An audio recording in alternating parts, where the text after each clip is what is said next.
우리는 인생을 살아가면서 모든 사람이 다 죽게 되어 있습니다. 근데 죽을 때 나름대로 사망의 원인들이 따로 있습니다. 병원에서 죽게 되든 또 미국에서 어떤 모양으로 죽게 되든 개인의 사망에 사망 진단서, 사망 증명서를 발급을 하게 되어 있습니다. 그런데 그 사망 증명서에 보면은 그 본인의 이름과 그리고 사망했던 장소 혹은 시간 것들을 기록하고 되어 있고, 또 한 가지 분명하게 기록이 되어 있는 것은 사망 원인에 대해서 기록이 되어 있습니다.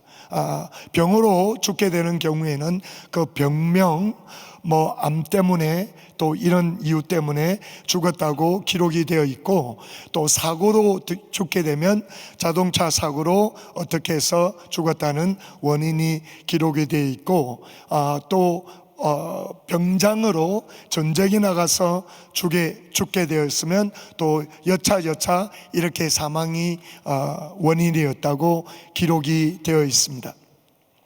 우리가 그레이스 타임으로 통해서 지난번에 사사기를 읽게 되었는데, 사사들 중에 삼손의 이야기를 우리가 읽게 되었습니다. 삼손은 하나님이 계획했던 것 외에 일찍 죽게 되었어요. 우리 오늘 본문 말씀을 통해서 살펴보게 될 텐데, 그러면 삼손은 어떤 이유로 일찍 죽게 되었을까요? 하나님의 엄청난 기름 부으심과 신의 감동으로 말미암아 아마 역사적으로 그리고 성경적으로 어떤 인물보다도 기름 부으심을 받았는데 육적으로 엄청난 능력을 발휘했던 인물입니다. 요즘 미국에서 영화를 제작할 때 슈퍼히로라고 해서 슈퍼맨, 그 다음에 원더우먼, 이런 각종 이렇게 슈퍼히로들을 다 함께 모아가지고 영화를 만들고 그것이 대박이 되어서 많은 사람들이 관람을 하고 그렇게 하는데, 진짜로 그러한 인물들은 그냥 상상을 해서 만들어진 인물이지만은 진짜 슈퍼히로는 삼손이었어요. 삼손. 어마어마한 하나님의 능력을 받아서 아마 육적으로 선지자들이나 제사장들이나 왕들 가운데 기름 부으심을 받아서 하나님 앞에 크게 쓰임받은 인물들이 많이 있었지만은, 삼손처럼 힘을 받아서 능력을 받아서 그냥 그 뼈다귀 하나로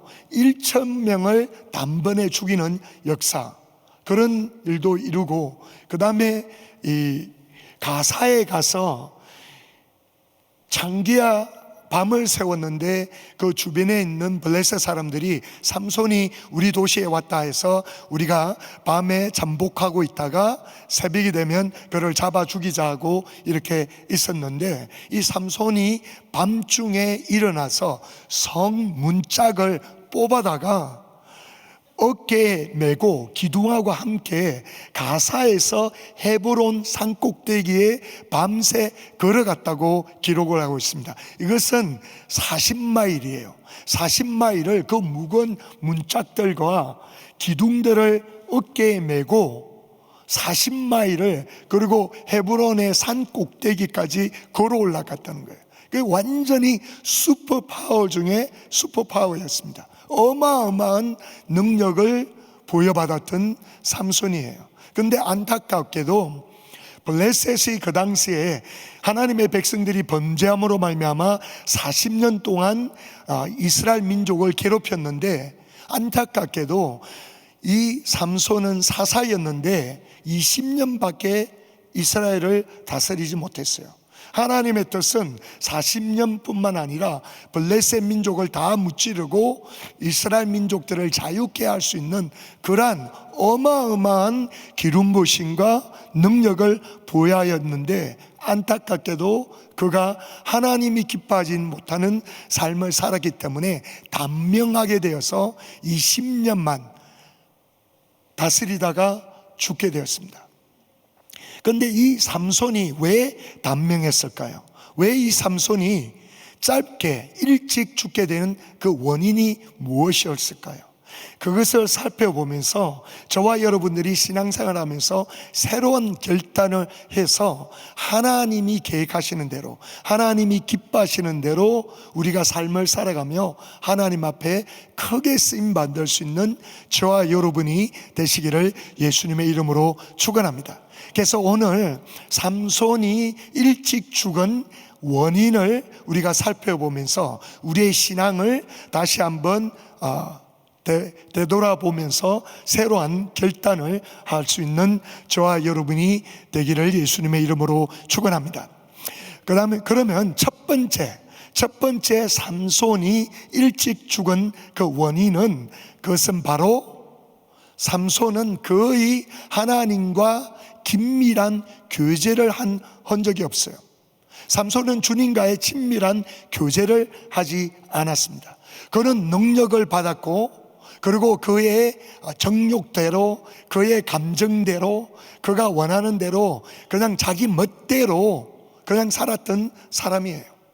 이 말씀을 살펴보면은 삼손이 주님과 대화한 기록이 거의 없습니다. 2번 하나님 앞에 부르짖으면서 기도한 적이 있는데, 그것은 바로 특별을 가지고 1,000명을 죽이고 난 뒤에 목이 말라서 하나님 앞에 절규하면서 부르짖었어요. 하나님, 내가 뼈를 가지고 1,000명의 블레셋 사람을 죽였는데 내가 목이 말라서 죽게 되었습니다 하고 그렇게 하나님 앞에 외치니까 에나골에서 그 깊은 곳에 물이 나오게 해서 그 물을 마시고 생명을 유지한 것과, 오늘 본문 말씀 가운데 눈이 뽑아버리고 죽을 때에 하나님 앞에 하나님, 내 두 눈을 뽑아버린 이 블레셋의 원수를 갚아주옵소서 하고 하나님 앞에 외칠 때 하나님이 그의 기도를 응답하시고 두 기둥을 무너뜨림으로 말미암아 그 집안 그 천정이 무너져서 3,000명 이상의 블레셋 사람이 죽게 되는 그 결과, 이 2번 이외에는 하나님 앞에 주님과 교제한 그런 흔적이 전혀 없습니다. 전혀 없어요. 그래서 어떤 면으로 보면 삼손은 자기 능력만을 의지하면서 교만한 삶을 살고, 행위로라든지 주를 섬기고 일하고 이런 부분들은 있을지 모르지만 매일매일 삶 가운데 하나님과 깊이 교제했던 흔적이 없는 거예요. 우리도 신앙생활 하면서 이러한 위험적인 신앙생활을 할 수가 있습니다. 사람들이 볼 때는 열심히 섬기고 교회에 와서 또 직분을 받아서 행사가 있을 때마다 열심히 음식을 준비하고 주차장에서 봉사하고 이 모양 저 모양으로 열심히 일을 하는 것 같이 보이지만은 그들의 삶 가운데 매일매일 주님과 깊이 교제하는 그러한 친밀함이 없을 때 우리는 사실 밖으로 보일 때는 살아있는 것 같지만은 영적으로는 죽어있는 삶을 살 수 있다는 것입니다. 삼손이 얼마나 안타까웠냐 하면은 어마어마한 능력의 소유자였잖아요. 그리고 어마어마하게 하나님께서 그를 사용할 수 있는 어마한 포텐셜을 가지고 있었던 사사인데도 그는 주님과 교제한 흔적이 없습니다. 하나님과 대화한 흔적이 없어요. 기드온 같은 사람도 하나님과 교제하면서 하나님 나를 도와주십시오 그러면서 기도하면서 하나님이 그에게 확정을 주시고 내가 미디안 족속을 너를 통해서 무찌르겠다는 약속의 음성을 듣는 그런 흔적들이 있습니다. 우리가 성경 전체를 봐서 삼손뿐만 아니라 여러 가지로 하나님의 기름 부으심을 받고 능력을 받아서 주님 앞에 크게 쓰임 받았던 인물들이 많이 있어요. 모세 같은 경우는 얼마나 주님과 얼굴과 얼굴을 대면하면서 교제했고, 정말 인간으로서는 하나님의 구체적인 음성을 세밀하게 들은 사람 가운데 모세 같은 사람은 없었습니다. 성막을 지을 때 이렇게 지어라 하나하나 구체적인 디자인과 그 기물들과 성막을 어떻게 세우고 하는 것들을 우리가 모세 오경을 통해서 잘 읽을 수 있잖아요. 이런 것들이 모든 것이 성령의 음성을 들었기 때문에 다 그의 손으로 기록한 것들이 있고, 다윗도 전쟁에 나가기 전에 하나님을 의뢰하면서 하나님, 내가 블레셋과 싸울까요? 주님이 나와 함께 하시겠습니까? 주님이 나의 대적을 무찌러 주시겠습니까? 했을 때 주님이 음성을 들려주시고 주님과 교제하고 대화 가운데 깊이 교제함으로 말미암아 하나님을 기쁘시게 하는 그런 삶을 살았습니다. 그런데 삼손은 엄청난 능력을 받았지만은 그의 삶 가운데 아무런 교제했던 흔적이 없어요. 이것은 신앙생활 할 때 얼마나 위험한지 모릅니다. 우리가 복음서에 보면 예수님이 친하게 지냈던 나사로와 마르다, 마리아 이야기를 잘 알고 있습니다. 하루는 손님들이 와서 잔치를 베풀고 예수님이 그곳에 있었어요. 그런데 마르다는 분주하게 손님들을 접대하고 일을 하고 있는데, 이 마리아는 어떤 면으로 보면 인간적으로 진짜 싸가지가 없죠. 언니는 열심히 땀을 흘려가면서 잔치 준비를 하고 손님들을 대접하는데, 이 마리아는 혼자서 예수님 발 앞에 앉아서 예수님의 생명의 말씀을 듣고 있는 거예요. 그래서 마르다가 불평하면서 예수님에게 이야기하니까 예수님이 누가복음 10장 41절과 42절에 이런 말씀을 하십니다. 주께서 대답하여 가라사대, 마르다야 마르다야, 내가 많은 일로 염려하고 근심하냐? 그러나 몇 가지만 하든지 혹 한 가지만이라도 족하니라. 마리아는 이 좋은 편을 택하였으니 빼앗기지 아니하리라 하시니라. 이게 주님이 고백입니다. 우리 은혜교회는 열심히 사역하는 교회로 널리 알려져 있습니다. 여러분, 우리 교회가 마르다 같은 교회일까요? 절대로 아닙니다. 김광식 목사님이나 한기영 목사님이 마르다처럼 선교를 위해서 열심히, 복음을 위해서, 성도들을 위해서 목숨을 바쳐서 섬길 수 있는 그 활력소는 마리아 같은 영성을 가지셨기 때문에 매일 새벽에 주님의 얼굴을 구하고 주님 발 앞에 하나님의 음성을 듣고 성령님이 주시는 음성을 듣고 믿음으로 순종하며 나아가기 때문에 저희 교회를 통해서 어마어마한 선교의 역사가 일어난 줄로 믿습니다. 할렐루야. 마리아가 먼저 되지 않고 마리아다가 되는 것은 금방 우리의 영성이, 갈증이 생기고 우리는 드라이하게 되고 우리는 소위 번아웃하게 되는 것입니다. 왜 사람들이 신앙생활하면서 번아웃 된다고 고백을 할까요? 그것은 내가 베풀고 내가 주고 내가 열심히 사역하고 일할 때 아웃풋은 많은데 인풋이 적게 되니까 내가 내 영혼 가운데 메말라지는 거예요. 그래서 우리는 먼저 하나님의 얼굴을 구하고 그분이 내 심령을 새롭게 하고 그분의 음성을 듣고 그분의 사랑을 계속해서 경험해야만 우리가 다른 사람을 만나서 그들을 섬길 수 있는 능력이 제공되는 줄로 믿습니다. 할렐루야. 얼마나 이것은 육적인 삶을 보더라도 이 원리가 적용이 돼요. 여러분들 스마트폰 없이 이 시대를 살 수 없잖아요.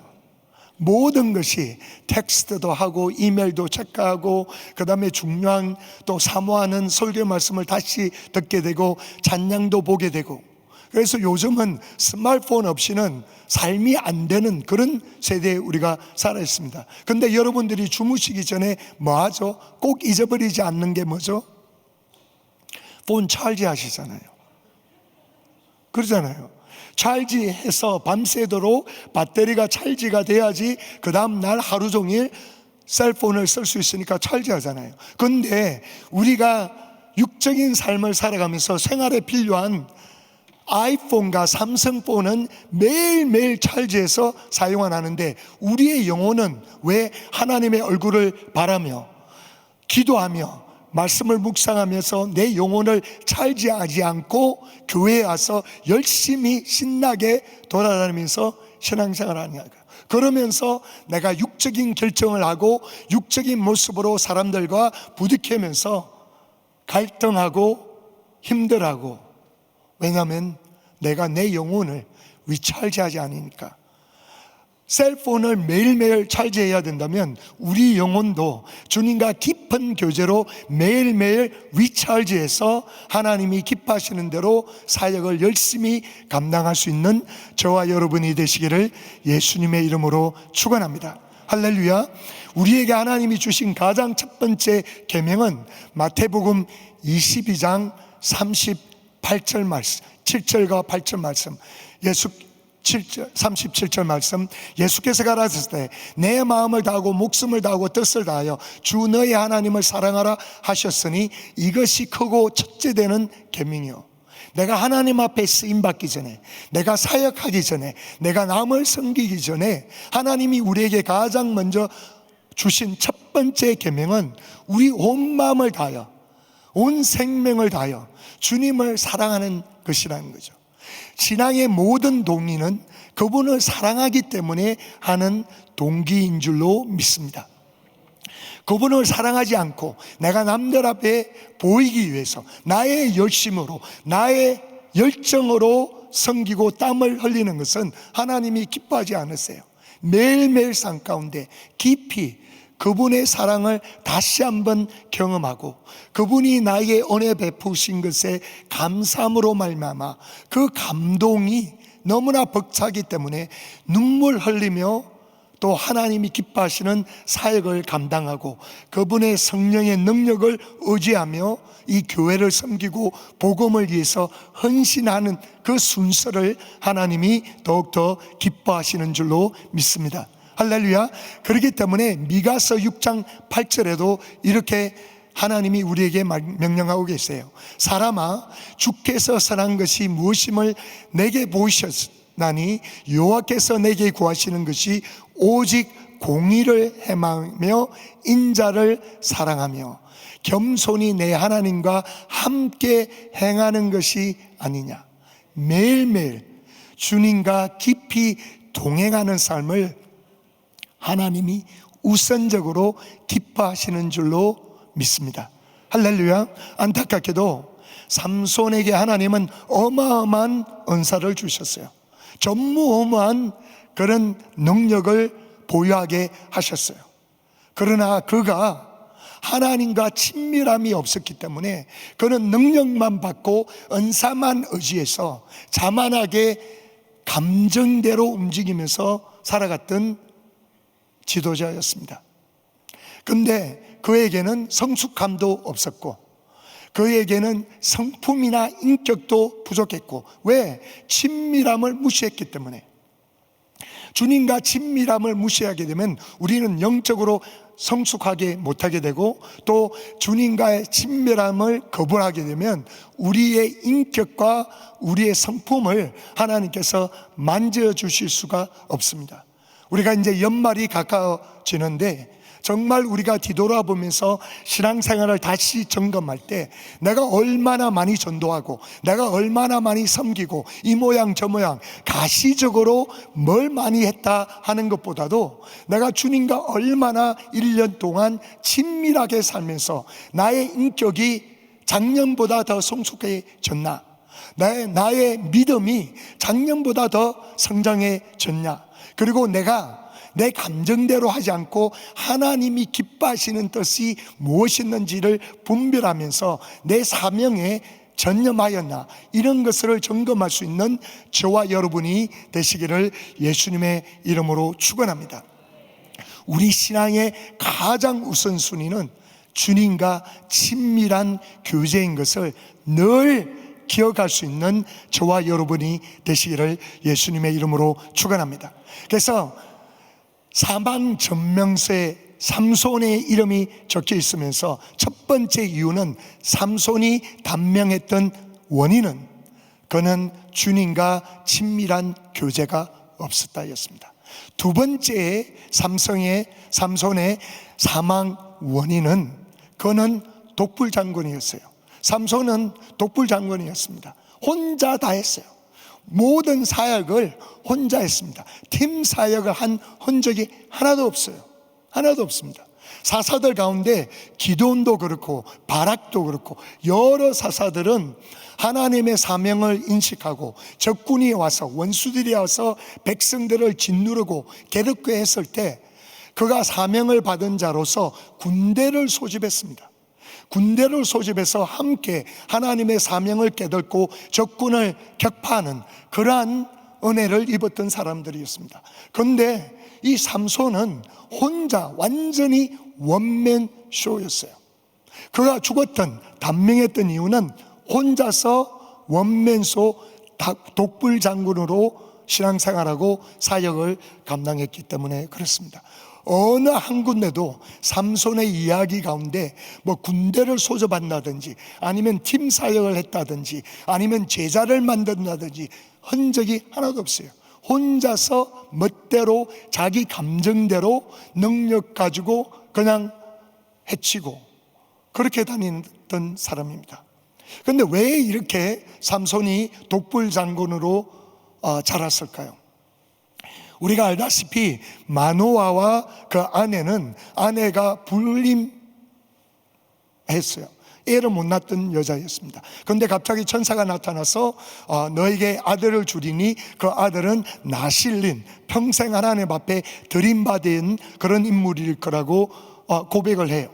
그러면서 자기도 그 엄마도 독주나 포도주나 그리고 부정한 음식을 먹지 말고 거룩한 삶을 살라가, 그리고 또 그 아들도 독주나 포도주 마시지 말고 그리고 머리에 삭도를 대지 말라고 명령을 했습니다.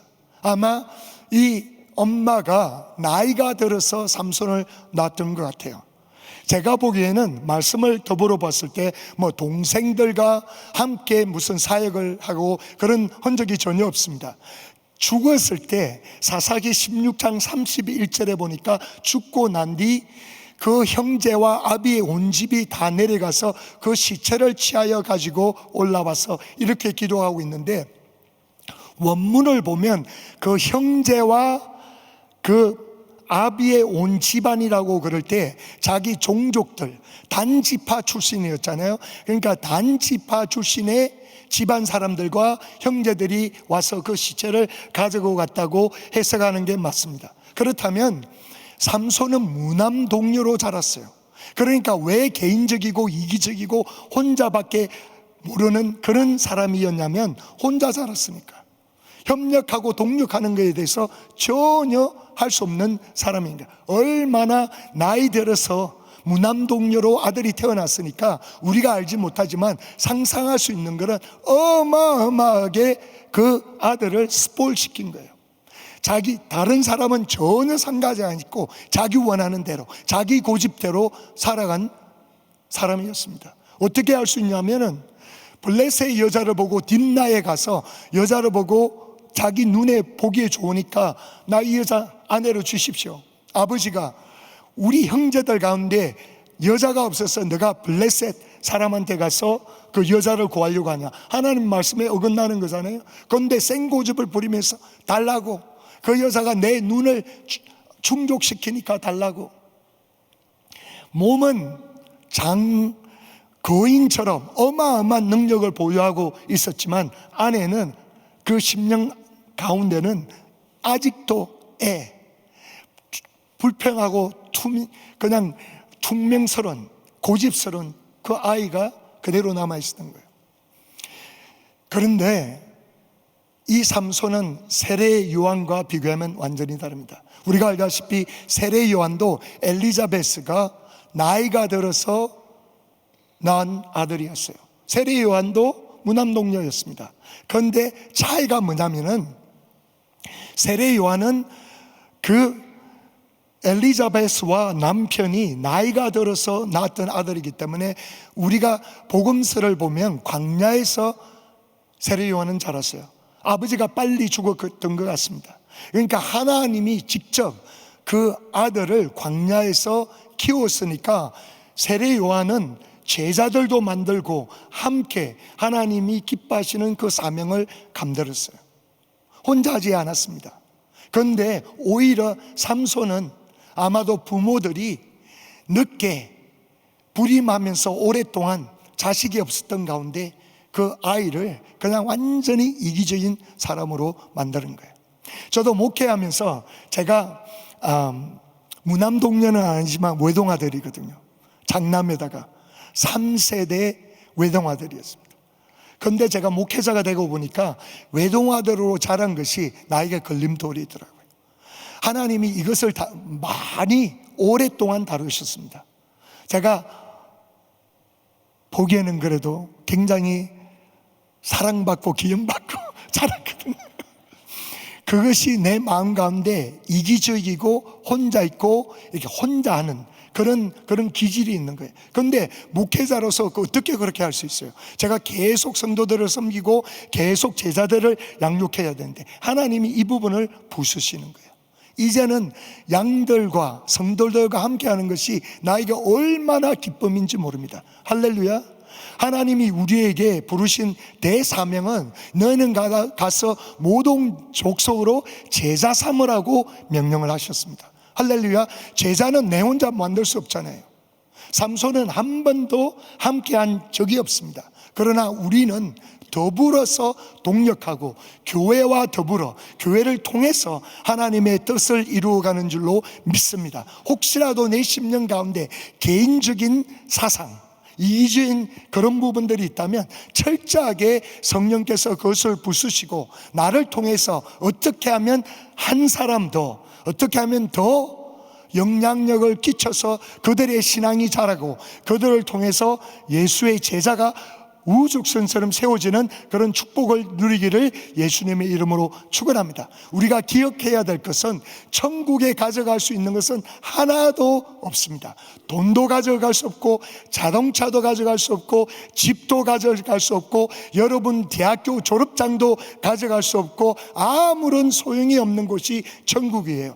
유일하게 가져갈 수 있는 단 한 가지는 내가 전도하여 구원받은 영혼들, 내가 영향력 끼쳐서 만들어진 제자들만 천국에 가져갈 수 있는 줄로 믿습니다. 할렐루야. 그래서 우리가 신앙을 뒤돌아보면서 내 삶 가운데 나를 통하여 몇 명이나 제자로 세워지고 있는가, 나를 통하여 몇 명이나 더 믿음이 자라고 있는가, 나를 통하여 몇 명이나 예수를 믿고 구원을 받고 있느냐, 이것에 집중할 수 있는 저와 여러분이 되시기를 예수님의 이름으로 축원합니다.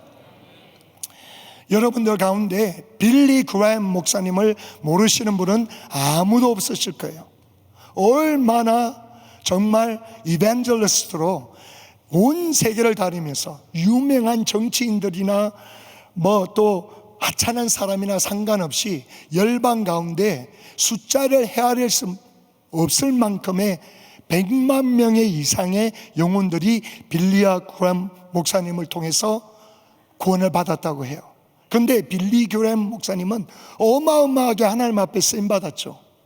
정말 한 세계에 다시 나올까 말까 하는 그런 귀한 주의 종입니다.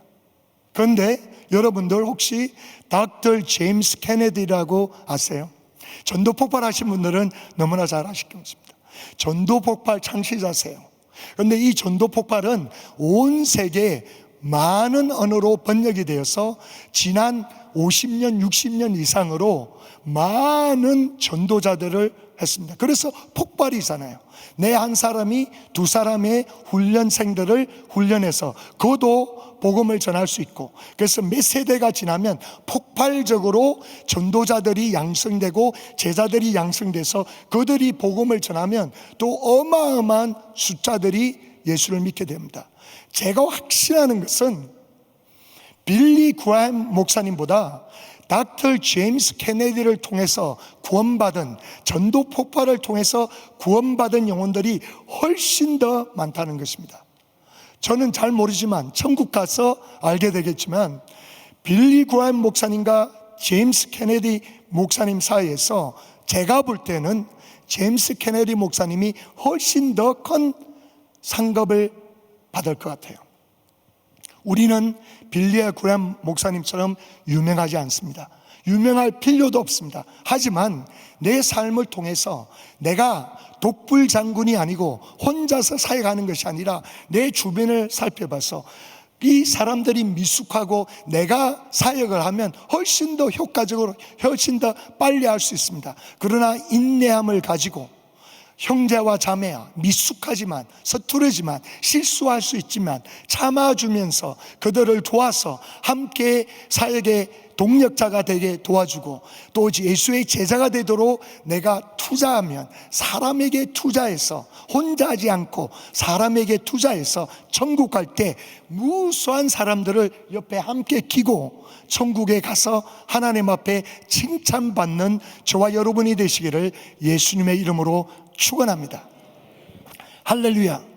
삼손의 사망 증명서에는 첫째는 주님과 친밀한 교제가 전혀 없었다고 기록되어 있고, 두 번째 이유는 삼손은 혼자 사역하는 독불 장군이었다고 기록되어 있고, 세 번째는 삼손은 사망 이유가 하나님의 말씀을 무시하고 살았습니다.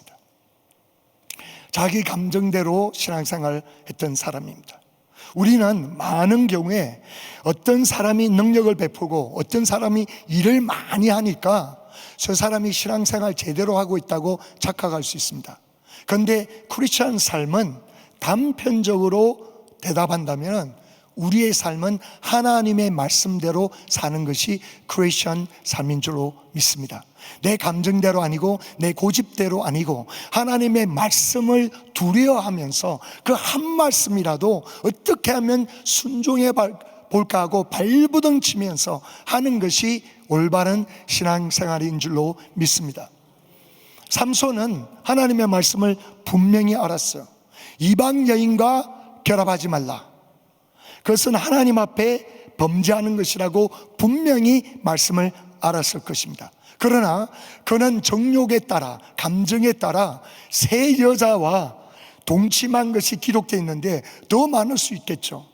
그런데 그것을 다 하나님 말씀 무시해버리고 전부 다 자기 감정대로, 자기 정욕대로, 자기 열정대로 따라갔던 사람이에요.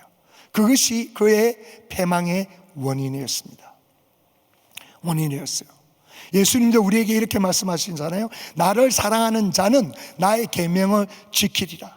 우리의 하나님 앞에 사랑의 표현과 우리의 하나님 앞에 사랑의 정명은 딴 것이 아닙니다. 물론 우리가 찬양 드릴 때 기쁨에 넘쳐서 펄쩍펄쩍 뛰는 것도 사랑의 표현이라고 할 수 있지만, 예수님께서 우리에게 말씀하신 것은 너희가 나를 사랑하면 나의 계명을 지킨다고 말씀하셨어요. 내가 하나님 말씀 앞에 어떤 자세로 겸허하게, 겸손하게 두려운 말씀으로 내 감정을 부수면서, 그리고 내 뜻대로가 아니라 내가 원하지 않는 거지만은 용서라 하라고 했기 때문에 그 사람을, 내 심령이 너무나 화나고 너무나 아프지만 내가 말씀 앞에 순복해야 되기 때문에 내가 그 사람을 용서합니다.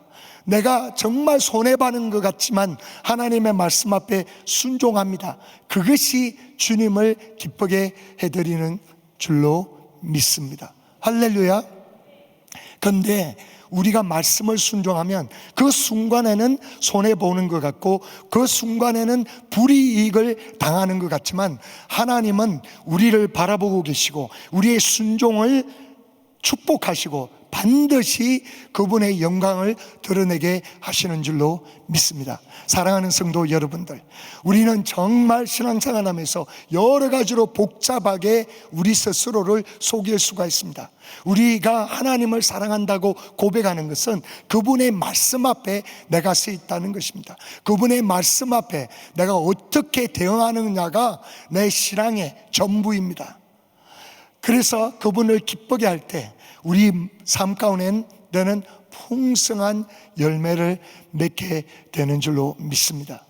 그 말씀 가운데 삼손이 치명적으로 패배하고 일찍 죽게 된 것은 바로 음란의 죄였습니다. 하나님은 거룩하신 분이고 우리가 그분을 쫓아갈 때는 거룩함을 쫓지 않는 자는 아버지를 볼 수 없다고 말씀하고 계십니다. 이 시대에 신앙생활을 가장 많이 파괴하고 변태시키는 것이 엄난입니다. 우리가 눈으로 보이는 것이 얼마나 이 세상에 교회 밖으로 나가면 나의 눈을 현혹시키고 미혹시키고 내 눈이 쓸데없는 것들, 폰을 통해서, 미디어를 통해서, 스크린을 통해서 얼마나 잡다한 것이 내 영혼을 파손시키고 내 영혼을 더럽게 하고, 그런데 그것이 나를 외식하게 만드는 거예요. 내가 혼자서 어떤 신앙생활을 하는 것은 하나님만 보고 계신데, 사람들 앞에서는 거룩한 척, 사람들 앞에서는 열심을 품지만 내가 하나님 앞에 혼자 있을 때 어떤 식으로 신앙생활을 하는가가 사실은 판정이 되거든요. 여기에 한 모습을 상상해 보세요. 딜랄라에서 빠졌습니다. 소렉 골짜기는 유다 땅하고 블레셋 땅하고 경계선에 있는 것이 소렉 골짜기예요. 거기에 딜랄라가 있었습니다.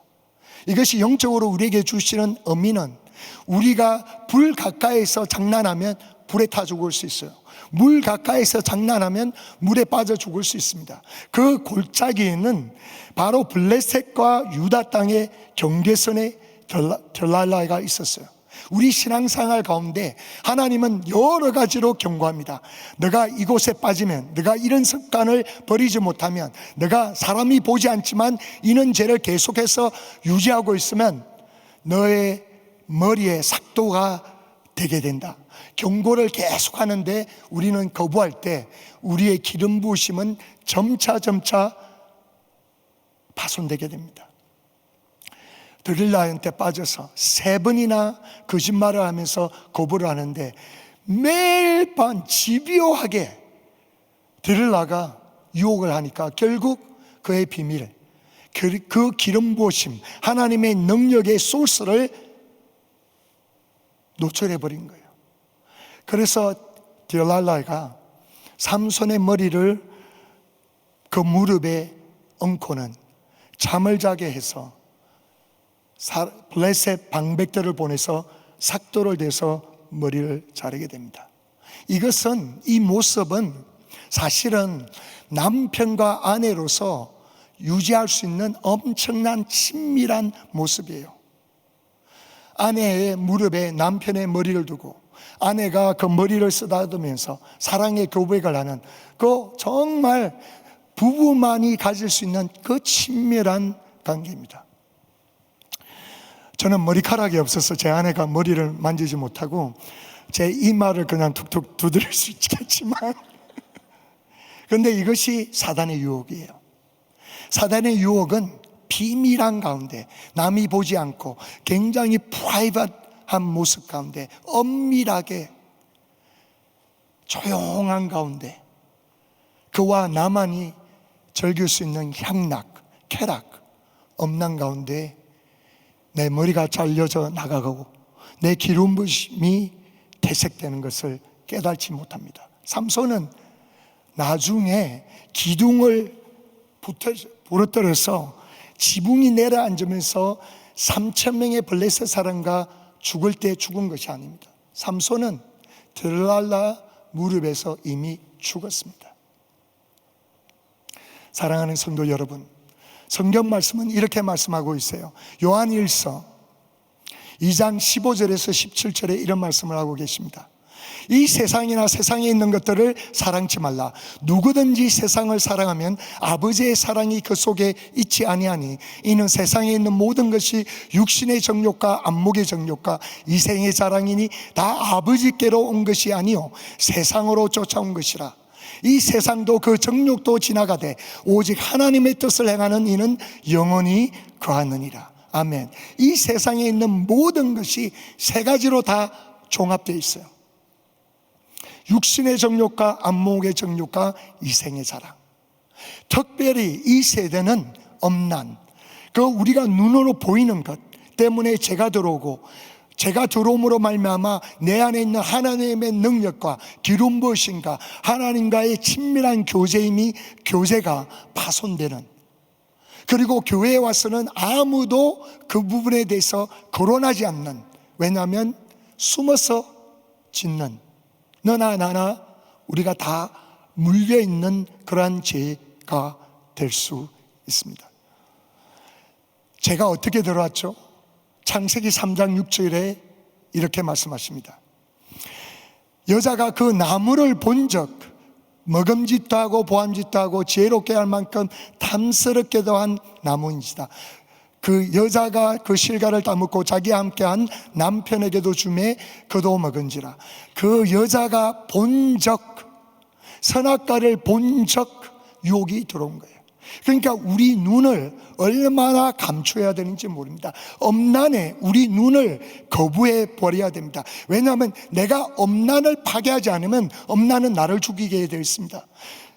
삼손이 죽은 이유가 그거예요. 그가 계속해서 세 여자와 함께 여러 가지로 하나님이 원행을 주셨는데 거부하고 정욕대로 따라간 거예요. 그래서 결국 어떻게 되죠? 그가 보고 싶은 것, 보는 대로 따라가니까 그 눈이 뽑혀버린 거예요. 우리가 보고 싶은 거 다 보기 원하잖아요. 그러면 하나님을 못 보게 됩니다. 우리가 육적인 눈으로 끌리는 대로 즐거움을 주고 쾌락을 주고 그것을 따라가서 계속 보게 되면 우리의 영적인 눈이 뽑히게 돼요. 하나님이 보이지 않습니다. 그것이 삼손의 이야기를 통해서 우리에게 주시는 교훈이에요. 철저하게 우리는 차단시켜야 됩니다. 철저하게 정욕과 음란과 이 세상을 보는 눈에 우리는 장님을 만들어버려야 돼요. 하나님의 은혜로 제가 신앙생활하면서 가장 결정한 것 중에 잘한 것 하나가 18년 전에 제가 미디어 금식 평생 하기로 작정했습니다. 제가 우리 아이들과 한 곳을 안 간 곳이 제가 있어요. 여러 군데 가족 여행을 다녀봤지만은 한 곳 데리고 가지 않는 곳이 있습니다. 영화관입니다. 왜냐하면 제가 평생 세상의 쾌락과 세상의 인터테인먼트를 거부하고 살기로 18년 전에 결정했기 때문에 우리 자녀들도 영화관을 데리고 간 적이 한 번도 없습니다. 그런데 이것은 내가 신앙생활 하면서 결정한 것 중에 가장 잘한 것 중에 하나입니다. 할렐루야.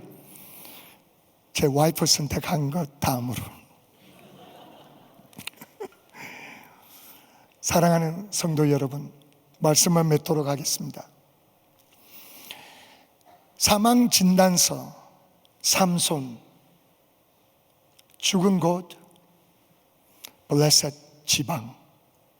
그는 블레셋 사람들이 이스라엘 민족을 40년 동안 집요하게 괴롭혔는데 하나님의 사명은 그를 통해서 블레셋 사람들은 다 무찌르고 자유하게끔 하나님의 백성들을 축복하기 원하셨는데 그가 하나님과의 친밀한 교제를 전혀 하지 않음으로 말미암아, 그리고 그는 독불 장군으로 살면서 전혀 주변 사람과 중보기도 받는 것도 없고 사람들과 어카너빌리티도 없고 혼자서 사단의 공격표가 되어서 일찍 죽게 되고, 세 번째는 하나님의 말씀을 무시하고 정욕대로 삶으로 말미암아 성경 말씀이 2번이나 이렇게 기록하고 있습니다. 블레셋이 이스라엘 민족을 40년 동안 집요하게 짓눌렀는데 삼손은 20년 동안 사사로 섬겼더라. 딱 반밖에 감당을 하지 못했습니다. 우리도 신앙생활하면서 하나님이 장기적으로 그리고 더 큰 기름 부으심과 더 큰 능력으로 우리를 사용하시고 그분이 영광받기 원하는데 우리도 삼손처럼 친밀한 것을 무시하고 독불장군으로 그리고 말씀을 무시하고 살게 되면 하나님의 뜻을 이루는데 짧게 끝나게 될 수 있는 위험이 있기 때문에 저와 여러분이 정말 하나님 앞에 나와서 그분을 진심으로 사랑하고 매일매일 내 영혼을 새롭게 하고 그분과 깊이 교제하고 그리고 내 주변을 통해서 나도 양육받고 남들을 양육하며 제자 만들고, 그리고 하나님의 말씀 앞에 두려운 마음으로, 그리고 세상을 향한 눈과 정욕을 향한 눈과 음란에 향한 눈을 완전히 차단하면서 하나님이 기뻐하시는 삶을 살기를 예수님의 이름으로 축원합니다. 이 마지막 본문 말씀에 보면 이렇게 기록을 하고 있어요.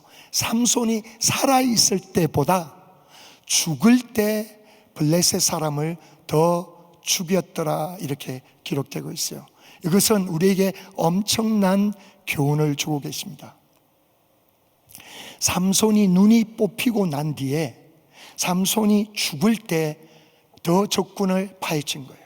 그것은 우리의 자아가 죽을 때, 그리고 우리의 안목의 정욕이 죽을 때 우리를 통해서 원수 마귀는 쫓김을 당하고 하나님 앞에 더 큰 열매로, 더 큰 사역으로 영광을 돌릴 수 있게 되는 줄로 믿습니다.